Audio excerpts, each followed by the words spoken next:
This is Hacker Public Radio episode 3339 for Thursday, the 20th of May 2021. Today's show is entitled Linux Inlaws S01E30.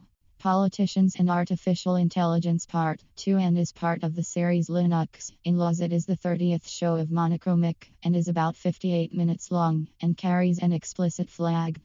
The summary is part 2 of the miniseries on deep learning, politicians and other approaches to intelligence or not. This episode of HPR is brought to you by anhonesthost.com. Get 15% discount on all shared hosting with the offer code HPR15. That's HPR15.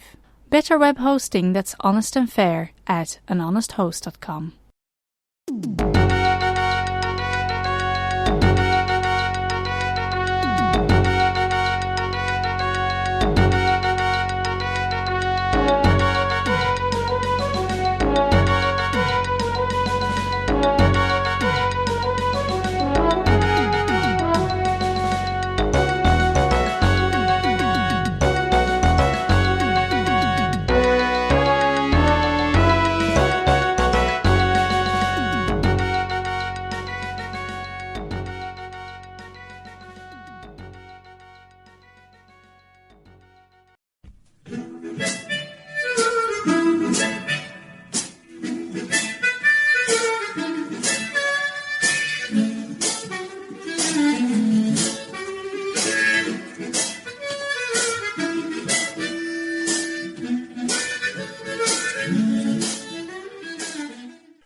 This is Linux Inlaws, a podcast on topics around free and open source software, any associated contraband, communism, the revolution in general, and whatever fancies your tickle.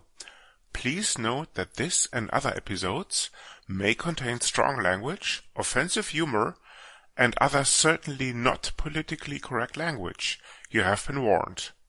Our parents insisted on this disclaimer. Happy Mom? Thus, the content is not suitable for consumption in the workplace, especially when played back in an open plan office or similar environments.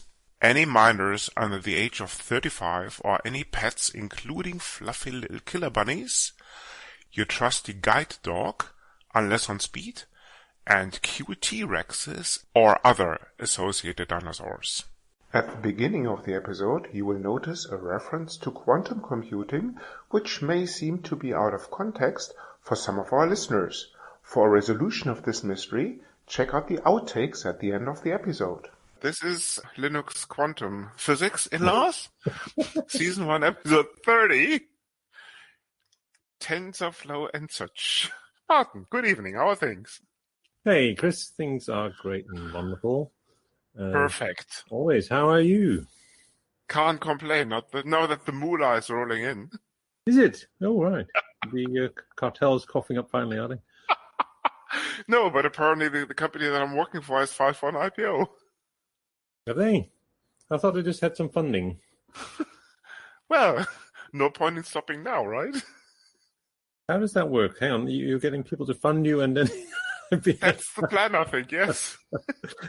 Not sure there's much logic in that. Anyway, fair enough. Since when features logic into IPOs? Well, if you're listening, Offer and friends, feel free to send me some more shares. Yeah, for all my hard Offer on the off chance you're listening. Yes, send me some additional shares too. Yes, and where is the open source support for Redis in Redis Labs? Okay, but Redis is not the subject of tonight's episode, but rather something called neural networks, as perhaps avid listeners do recall. Specifically, no? Say again? Framework specifically? Yes, as avid listeners will recall, there was a part 1 where we basically tackled the foundation, and this is part 2 now, of a 27.5 part series on machine learning, deep stuff. Crap. Our friend Ken did ask for more contributions, didn't he? So, yes. He also sent feedback when we want to tackle this in a minute or two.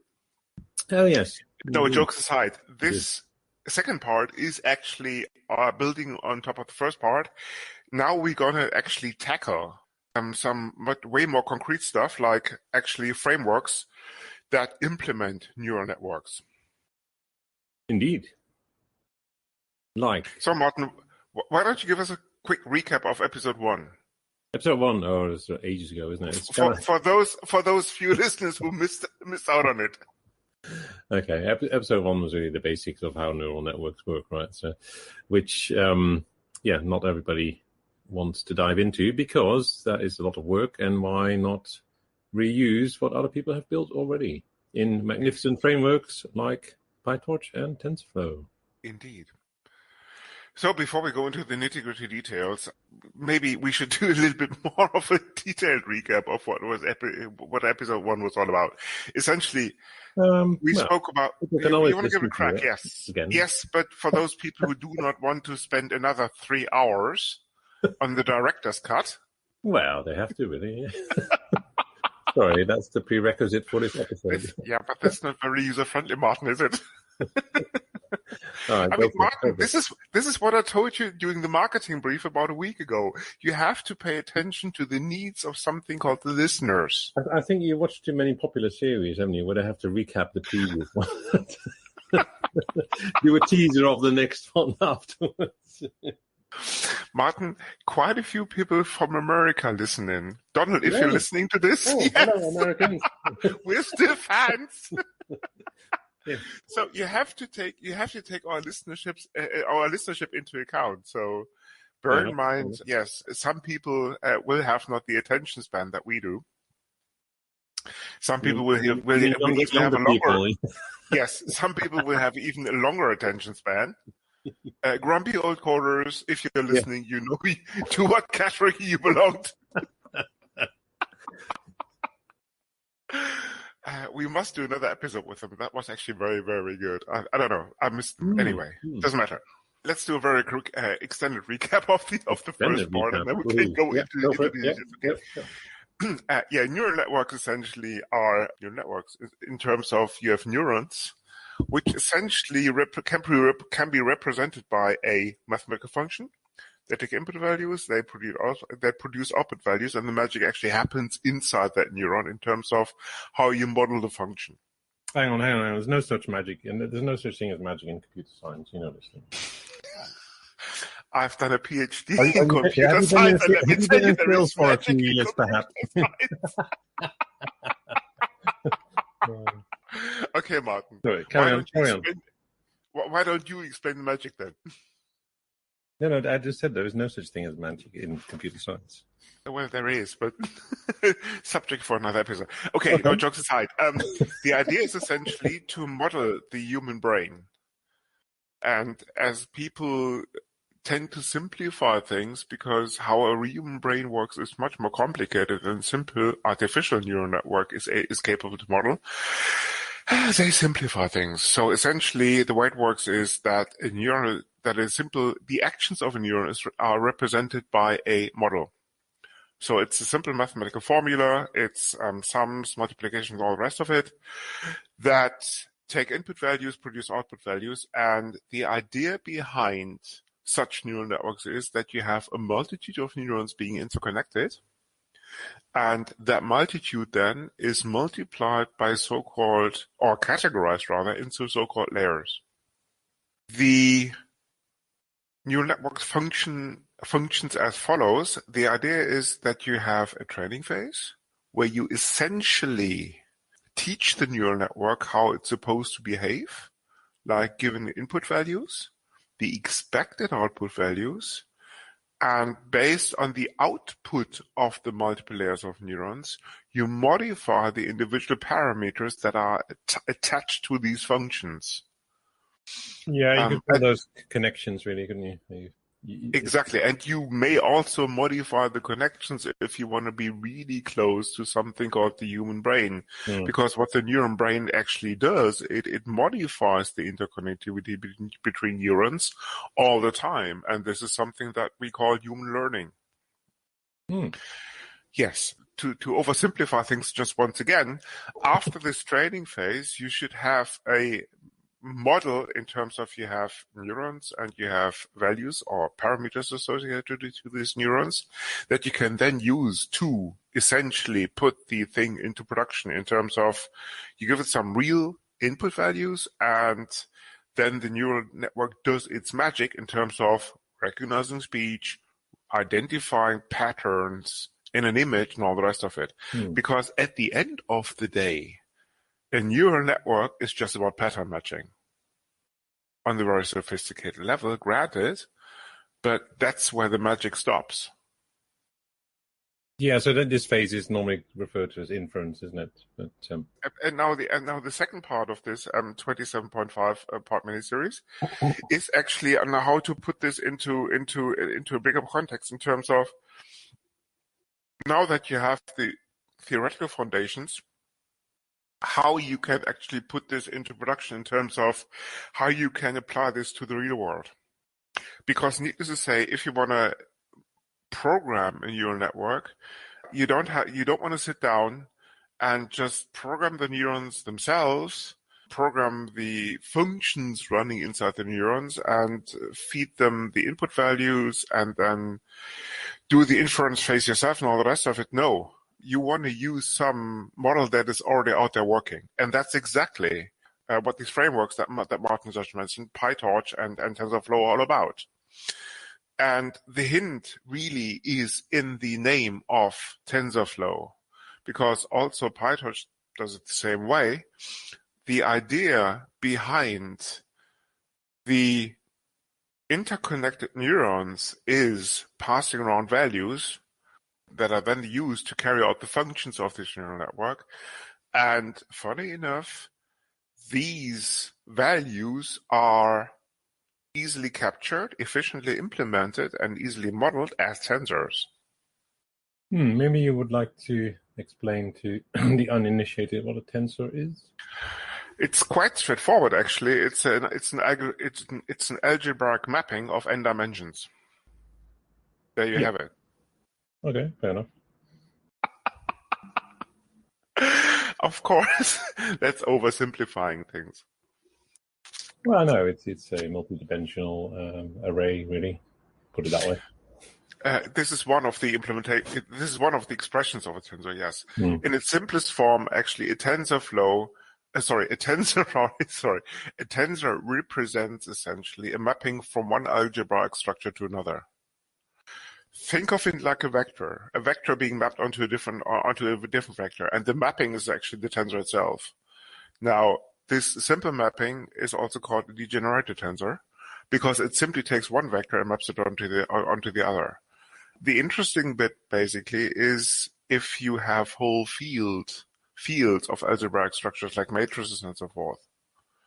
And this is the reason why tensors are actually quite good at capturing these relations, these interconnectivity issues. So if you look at popular frameworks like TensorFlow, and actually the hint is in the name, and PyTorch, the basic algebraic abstraction would be a tensor in terms of this is how you model your neural network on the very lowest layer.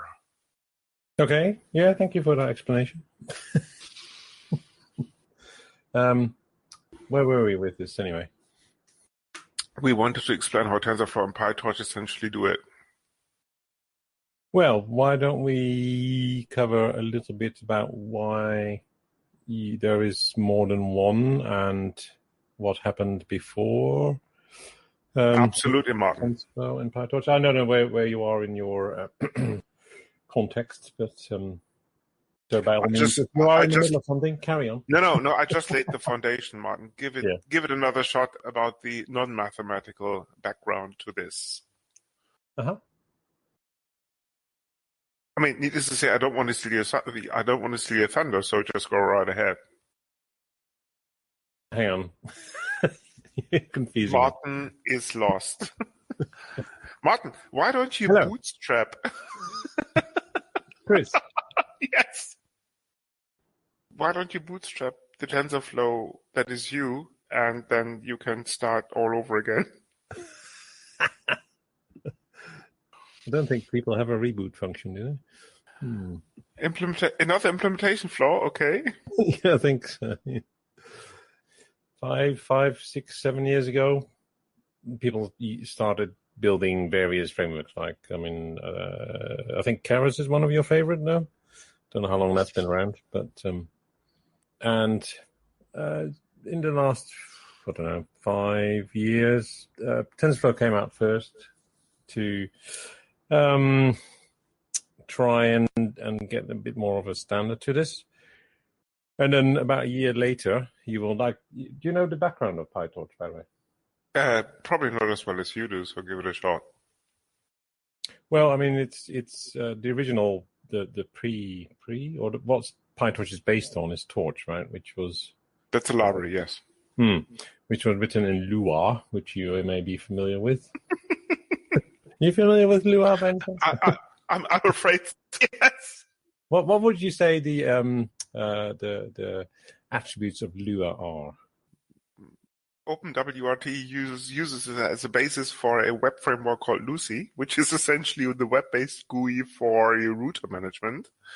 And there's also this crazy, it's Sicilian, Salvatore, if you're listening, no offense, who had this idea of providing a script-based interpreter on top of a very popular NoSQL database called Redis. Indeed. Anyway, Lua is not really known for its wide adoption, I would say, apart from... No, hang on, Martin. Does Prosody ring a bell? How much? Prosody. Yes, it does. And this is actually written in Lua, believe it or not.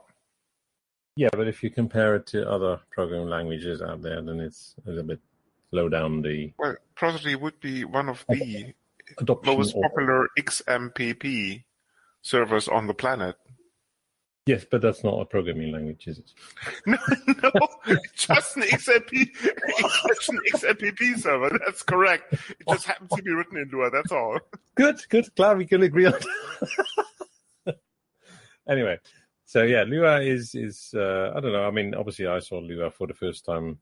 Well, not obvious, but first time I came across Lua was with Redis. Don't know about you, but. So for many people, Lua is pretty unknown, right? And is not that well known for its modularity or widespread adoption amongst the programming fraternity. Unless you take a peek behind the scenes, because Lua, like Redis, is basically present in pretty many areas. Yes, as a matter of fact, I came across it first basically when I installed my first OpenWRT instance on a router. Yes, but you didn't program in Lua, did you? Not then, no, but later. No. Yes, that would have been in your Redis days, I imagine? Slightly before. Okay, no, fair enough. Anyway, so yeah, some people, or many people, are not that familiar for Lua, and so the founders of PyTorch thought, oh, hang on a minute, everybody's using Python. Why don't we wrap that around Torch and create PyTorch? And PyTorch was born, yes. So, why don't you tell us where TensorFlow came from? Google. Uh-huh. No, the idea was essentially to provide a low-level infrastructure for back-propagation networks.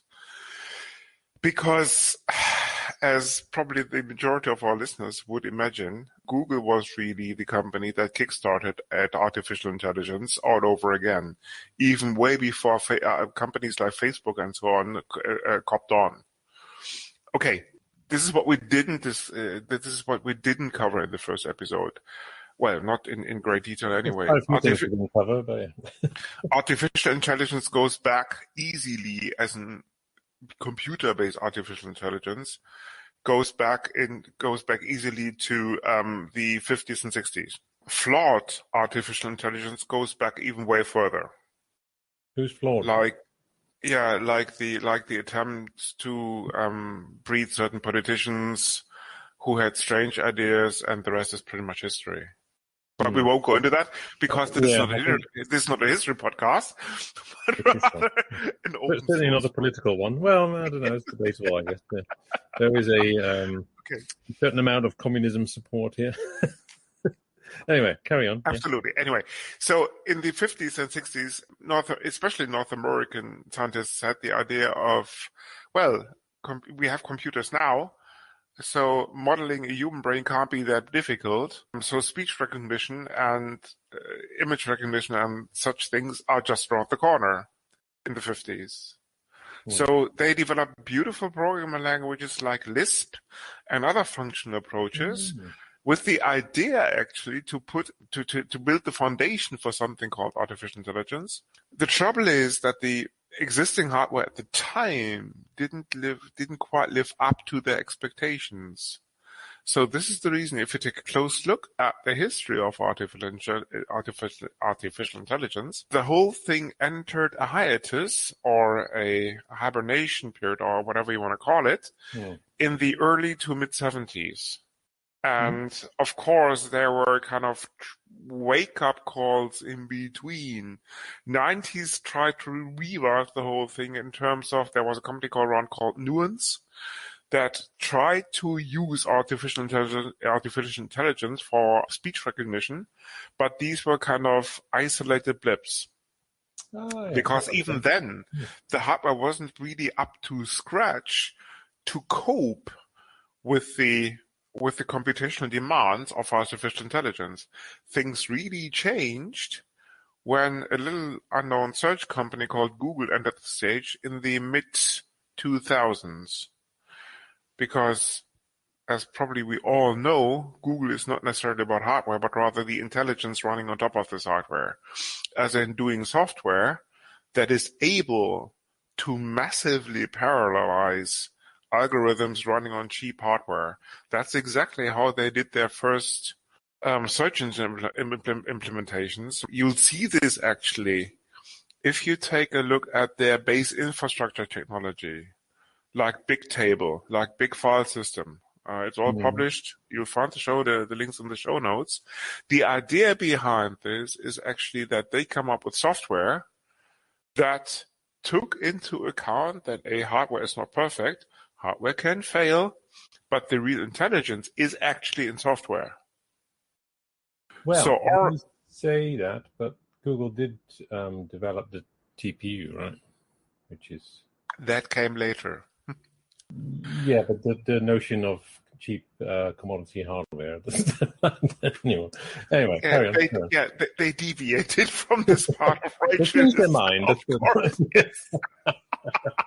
But these are commercial implications, which we're going to touch in a minute or two. Anyway, to cut a long story short, the idea behind the initial Google version 0.9, if you will, of searches and Brian's invention was actually to do it with intelligent software. You'll see this in the initial implementations. They had the foresight to imagine file systems that are able to cope with petabyte of data. Because the file systems at the time didn't measure up to these expectations, so they simply sat down, not the two of them alone, but rather the software engineers, and devised software that is able to power such large-scale systems and do it in a very reliable way. And that's exactly how they arrived at the technology that they have in production right now. And along their way, they discovered that there's this ancient technology called artificial intelligence that has been more or less sleeping for the last 30+ years because simply the hardware wasn't ready. So in addition to something called TPUs like TensorFlow processing units, we want to tackle this in a minute, they come up with the idea, okay, we produce software that is able to execute on standard hardware, but massively parallel. The idea behind the initial Google was, and I'm just using Google as an example, you buy cheap kit, but you expect this kit to fail. So you do software that is able to cope with failure. This is common lore. Google has never confirmed this, but they were able to cram more motherboards into a rack than the then, and I'm talking about early 2000s now, than the then industry standard kind of specified in terms of thermal distribution, TDP. So because they expected some of the CPUs to fail, if that was the case, the software would notice that, and then some other parts would take over. Same thing for software same thing for artificial intelligence rather, because the real intelligence in artificial intelligence is actually in the software. So this is the reason why they took a close hard look at the foundational research that had been done in the 50s and 60s, for example, with regards to back-propagation networks, which weren't new about 20 years ago, but rather go back to the 50s and 60s, because that's exactly the point in time when people came up with this. Indeed. So because GPUs and CPUs only go so far, some of the Google engineers had this bright idea of, okay, similar to GPUs actually, we can do specialized hardware, especially if you want to deploy this in the cloud context, that is just able to tackle the TensorFlow algorithms that are implemented by TensorFlow, as in the library that implements backpropagation networks. Hence, the idea of a TPU, of a TensorFlow processing unit, was born that simply takes, or that simply implements the algorithms that are implemented in the library on the framework itself and executes that on hardware. That's the overall idea, achieving a massive speed up. In addition, and this is where the sweet spot is from a commercial perspective, in addition to these TPUs being able to deploy in cloud environments. Because this is where the money is. You can go into a hyperscaler, namely Google in that case, and simply deploy a farm of TPUs that then execute your tensor algorithms. Indeed. Other cloud vendors are available, but without TPUs, yeah. Indeed. Well, Microsoft does something similar, right? Well, most other people stick with GPUs, right? Because they are more easily available. Well, having said that, they're not so easily available these days, but in fact, they are quite scarce. Gamers, if you're listening, stop buying them. Well, I think the gamers would like to buy them, but they can't. Yeah, probably people from your cartel are buying them instead. I can't really comment on this, actually. No? Okay, good. You see, crypto mining on GPUs has its limitations. Indeed. So yeah, no, that's a good point. I mean, a TPU is really, an ASIC in short, isn't it? That's just like where specific, GPU mining is also programmed in hardware through ASIC miners are being considerably more efficient than GPU miners. Yeah. But going back to these frameworks, is there anything else apart from PyTorch and TensorFlow these days? Because these are the two. Are there any other frameworks that come to mind apart from PyTorch and TensorFlow? Because these would be the two prominent ones, no? Yeah. Well, before both TensorFlow and PyTorch became so popular, there was a whole variety of them, right? I mean, Keras being one of them, and Caffe and MXNet, and God knows how many there were. But they're all kind of very specialized. And the good thing about the adoption of TensorFlow and PyTorch is that as with any open source project, you get the benefit of many people improving these frameworks. Plus, the fact something else you had in mind? No, not at all. I mean, the beauty is with these two frameworks, let's say they are open source, and depending on your hardware specification, you can pull them down, and you can run them. You can actually, if you want to do this, you can run them on an SOG on an SoC GPU. But then, needless to say, a dedicated GPU. Well, you can run them without a GPU as well, right? Yes, you can do that too, but don't expect miracles. No. But the beauty is, for the majority of something called domain-specific frameworks, pre-trained models are available. Indeed. So, Martin, what is a pre-trained model? Pre-trained model is where someone has done the training for you. You mentioned the training phase earlier. Yes, and why is that important? Well, because it takes a hell of a long time or a hell of a large amount of processing power to do the training phase, because it's a very simple process, or simple. We went through it in episode 1, right? It's a sheer horsepower kind of scenario rather than anything intelligent training a model. So basically adjusting your weights and biases until you're going in the right direction and reach your your optimum for the model, which is done by doing many steps and doing gradient descent and so on, as we discussed previously. But yeah, so pre-trained models are great because they give you a lot of pre-processed training in the box. And going back to the GPU or kind of parallel processing in general, any idea why tensors were chosen as the main instructions for these networks? Well, tensors aren't instructions; they're more the data structure. Sorry, not instruction, but abstraction. Abstraction, right.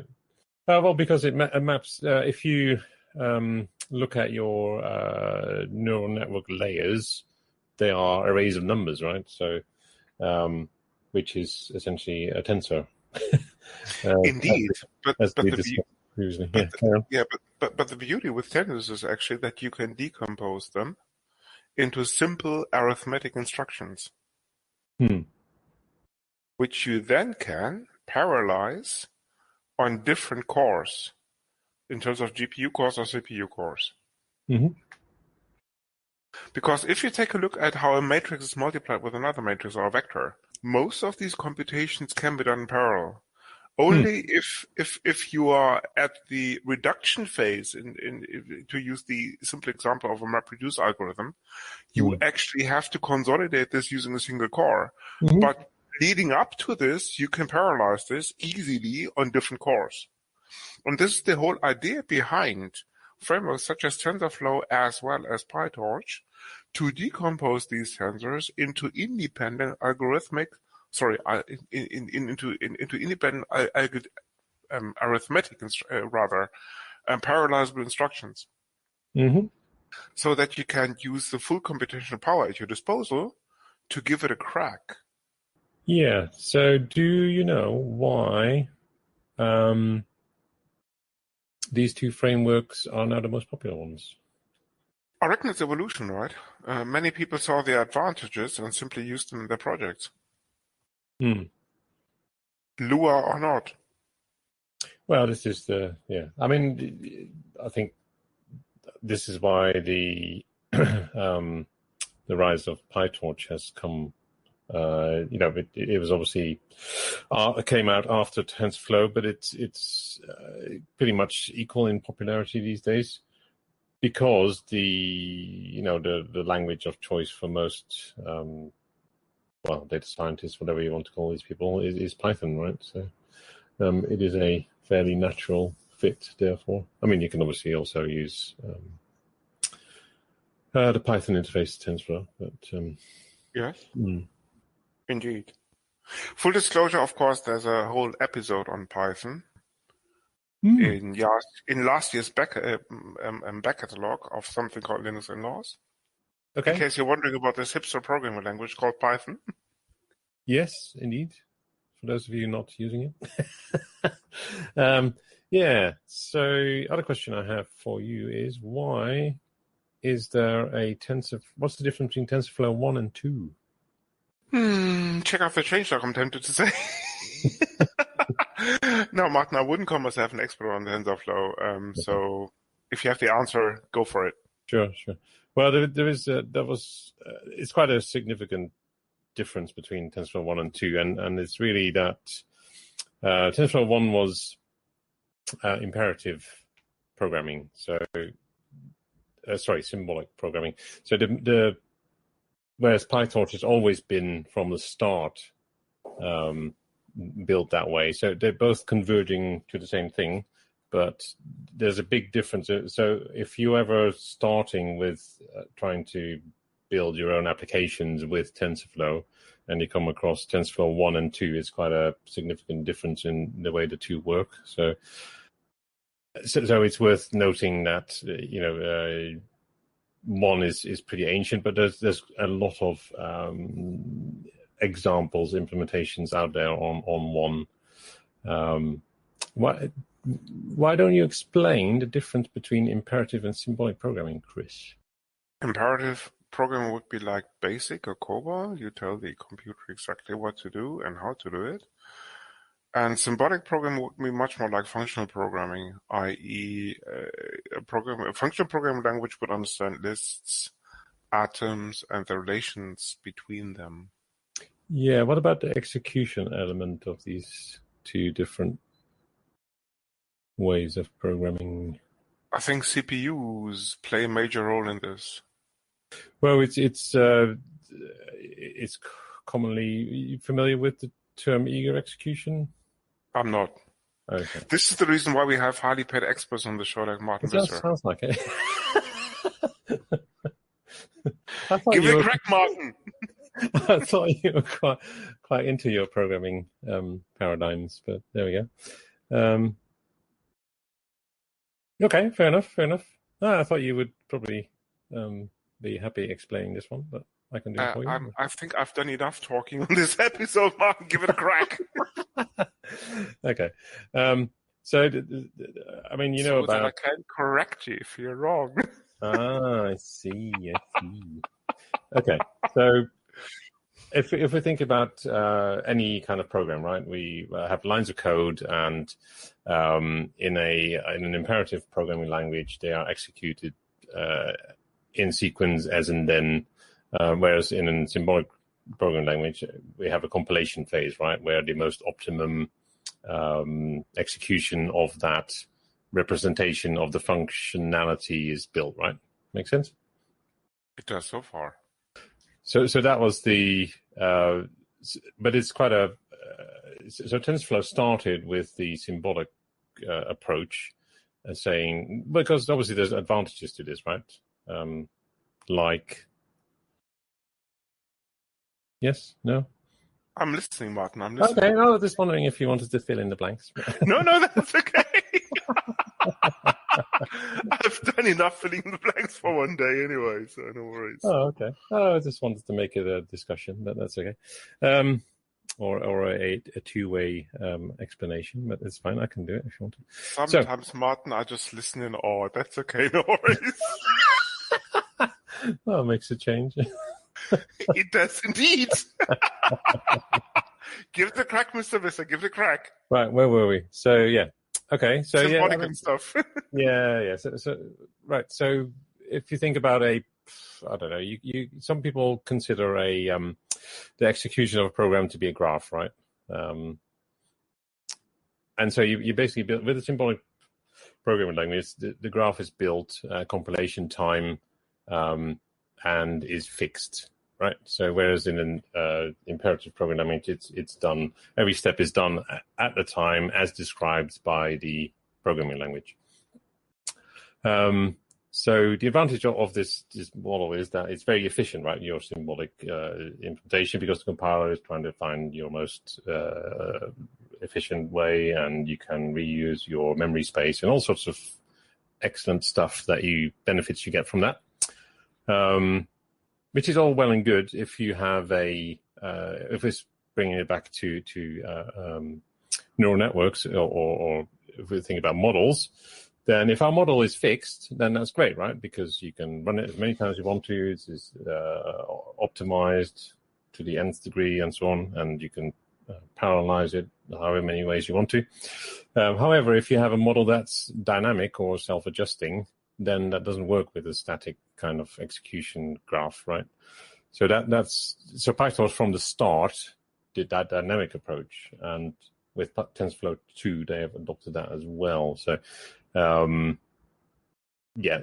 if you're looking at, or if you're using the methods that are available in these frameworks, then you're probably not too worried. But if you are going to develop your own models, or even adapt the models that come with some of these frameworks, then you may want to be aware of this.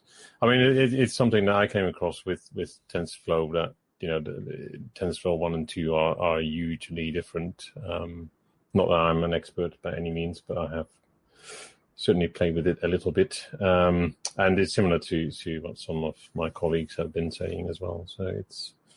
but yeah, now both have adopted the same method. So they're both doing the same thing. It's just TensorFlow started somewhere else. So yeah, that was the end of that episode. But yeah. Oh, interesting. Hmm. Because I thought that TensorFlow was mostly written in C++. I don't know, to be honest. I don't go into the low level. No, I mean, it's interesting because C++ is a compiled language. Yes. Yeah.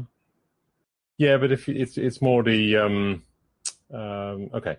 Well, maybe we should do an episode of the different levels of the different steps between implementing TensorFlow and PyTorch. But actually, it doesn't matter anymore because both have adopted the same eager execution now. So from that point of view, yeah. Because this is why they changed TensorFlow, right? Because they couldn't do dynamic models because everything, once it was compiled, it was fixed, and so it couldn't adapt itself to, or it couldn't be built to be adaptable. Make sense? TensorFlow would be the first AI framework that does what's the word I'm looking for? Just-in-time compilation of self-modifying code. That sounds good. You heard it here first, people. Yeah. Well, that's artificial intelligence. If you're listening, Google, if you're listening, the email address is sponsor@linuxinlaws.eu. Well, you say this, but you know about we have a future episode on Google. Certainly, we do. Well, I thought the current episode was on Google. No, Martin, you're wrong. The current episode is on back-propagation networks. Sorry. Oh, is it? Sorry, okay. I thought it was episode 1. Anyway, what were we saying? Yes, so the one of the upcoming episodes, we're going to talk about a quite popular, an implementation of a model which is raised some waves in the community and press because of its abilities in terms of language. No, I'm listening in awe, Martin, as usual.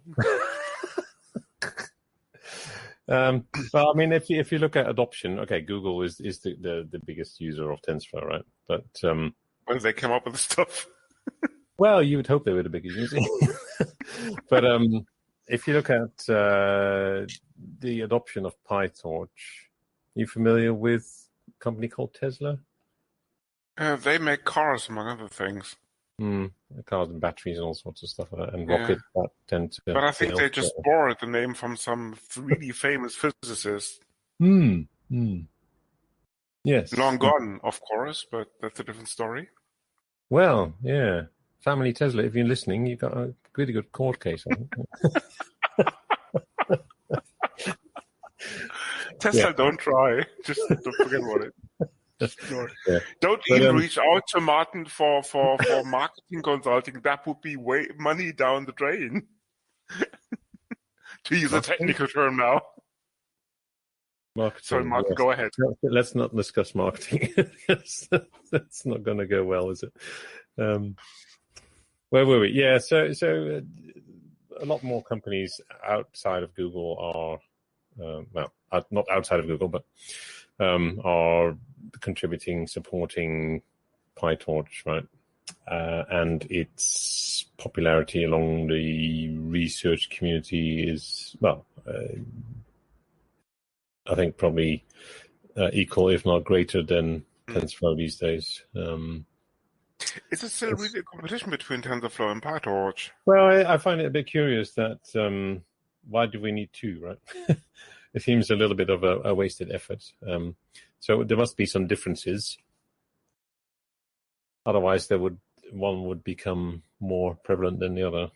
If current law is anything to go by, there are more frameworks than just these two dominating ones. Yes, but that's kind of like, why bother, right?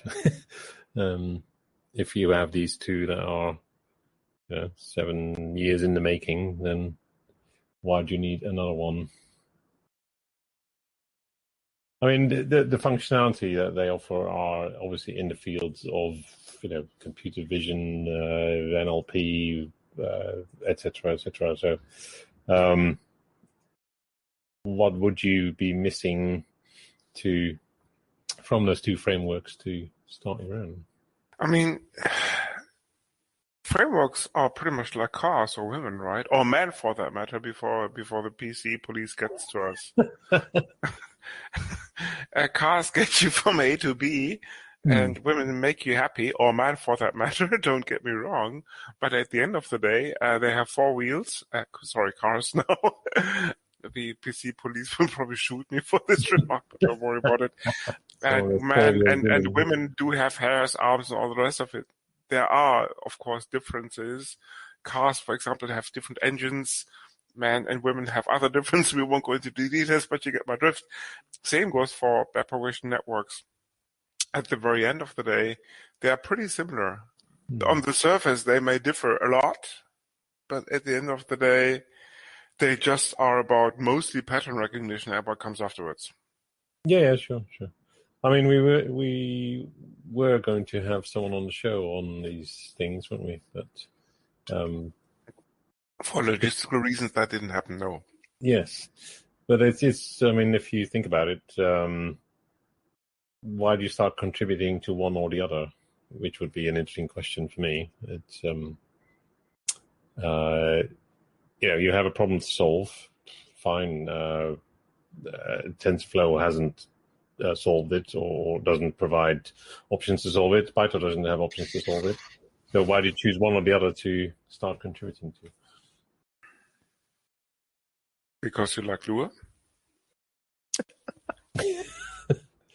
Maybe. Where does Lua rank on the popularity of programming languages? Or 76 point something on the Chobi's index or whatever.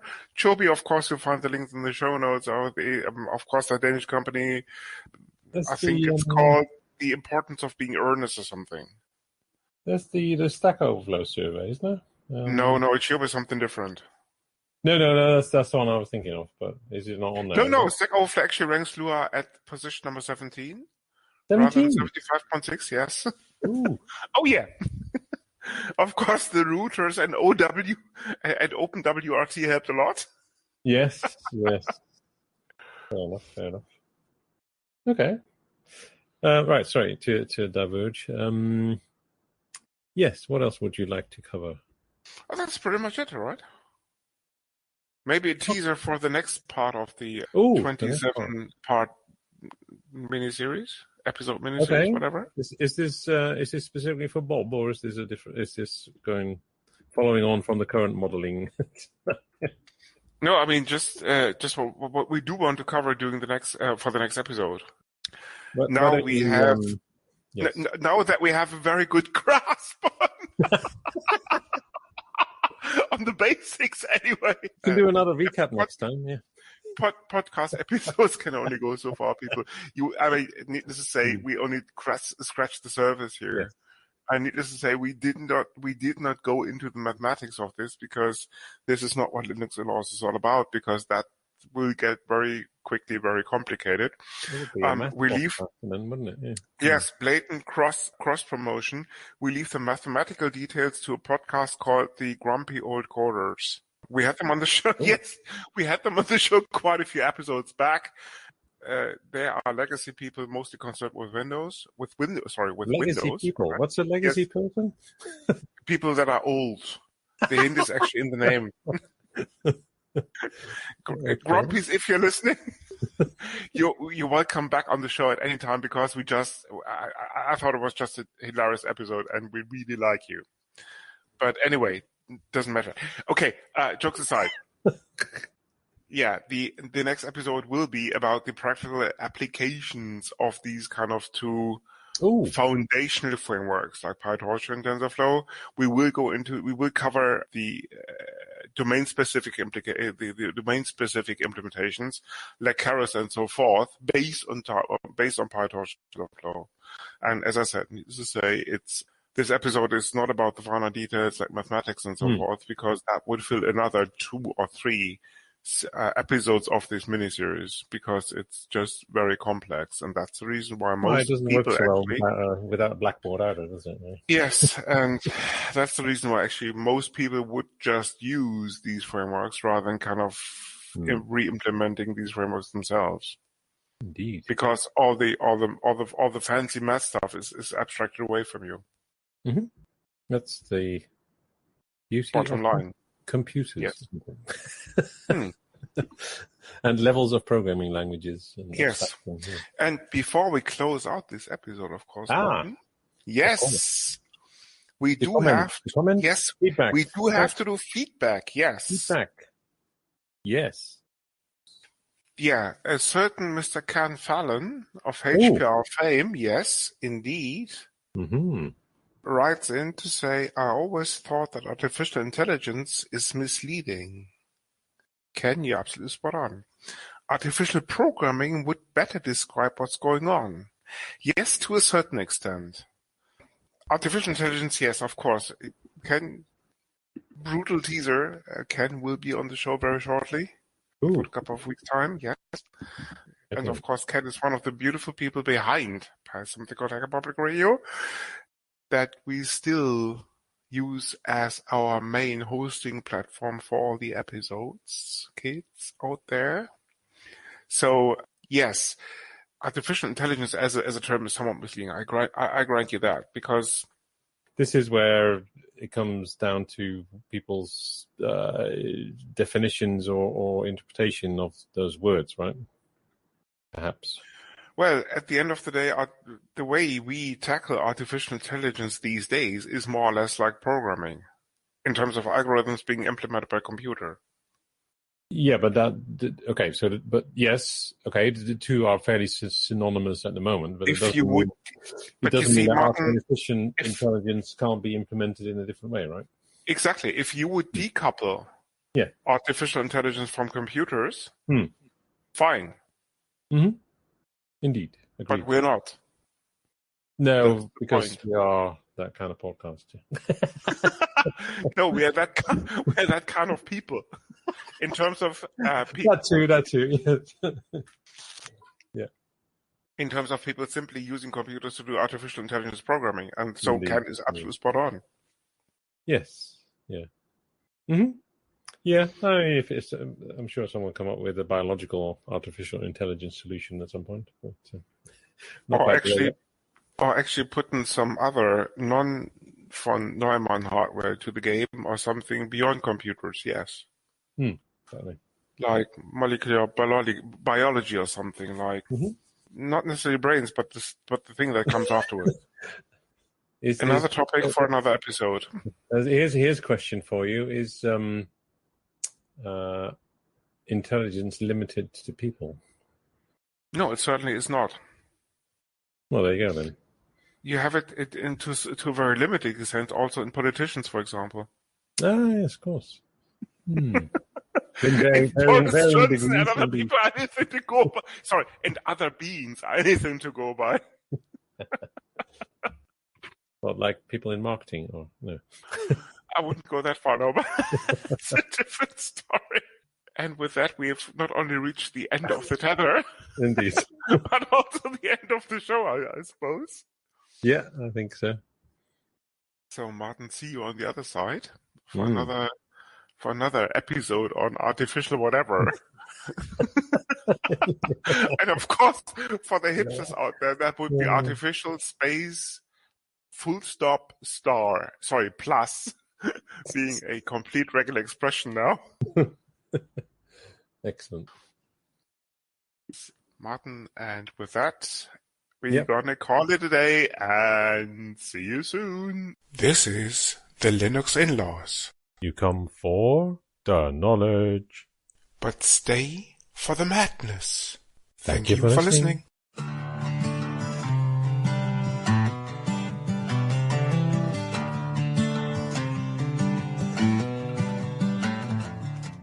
Skynet is proud to be a sponsor of this episode on neural network infrastructures. Forget the malarkey about Google being behind TensorFlow. As every Terminator worth his or her salt can tell you, we are behind it all. Google is our invention too. The rest is marketing. Like this cute little voice making you forget that Skynet was once this evil empire trying to change the world. If you can change, so can we. This podcast is licensed under the latest version of the Creative Commons license, Tab Attribution Share Alike. Credits for the intro music go to Blue Sea Roosters for the song Salute Margot, to Twin Flames for their piece called The Flow, used for the segment intros, and finally to Celestial Ground for their song Sweet Justice, used by the Dark Side. You find these and other ditties licensed under Creative Commons at Jamendo, a website dedicated to liberate the music industry from choking copyright legislation and other crap concepts.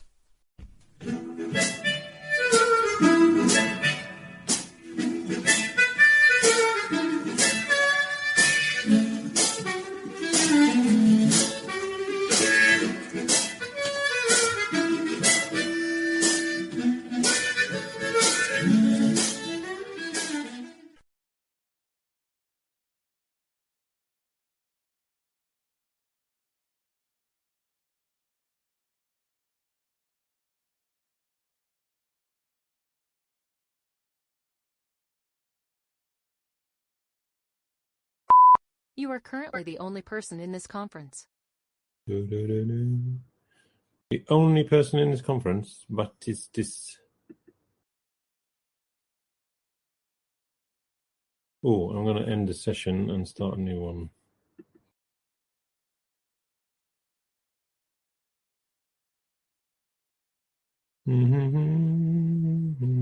Hello? Hello, hello, hello, hello. Okay. Yes, that apparently works now. Aha.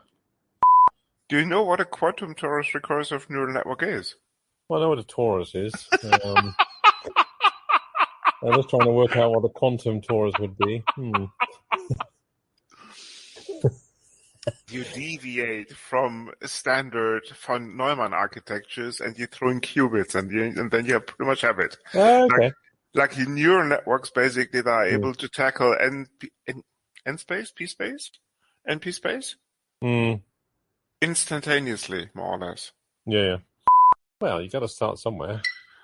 Well, This means I you don't can know. write the programs for when this stuff actually is working sometime in the future or not. There's this DeLorean car. Yes. Well, that wasn't a success, was it, really? Apart from the movie, yeah. It was probably before its time, so. Well, no, it was made in Ireland by a dodgy crook. This was the issue with it. Martin, if you say so. If you're listening, whatever your name was, DeLorean guy, you are a crook. Yeah. Well, I think he produced at least 6 of them or something. Well, it was all funded by the government or by the EU, even possibly. Yeah. That was Northern Ireland. Because it was built in, yeah, indeed. Yeah, it's probably EU funded. Okay. I think you spend too much time in SEAL, don't you? Thank you. You're welcome. Unlike other people. Yeah. There was a question from a certain Bob. He was asking, when you're referring to models, is that similar to the pictures you're sending around usually? Or do you refer to No. model? Quite different models, actually. Okay, well, there you go, Bob. Yeah, thanks for answering, Bob. Bob, if you're listening, there are quite a few different categories of models. And the model you're probably looking for, unfortunately, is not part of the show. I thought you were working on that one. No, Martin, I'm not. Okay. Fair enough. Right, sorry, carry on.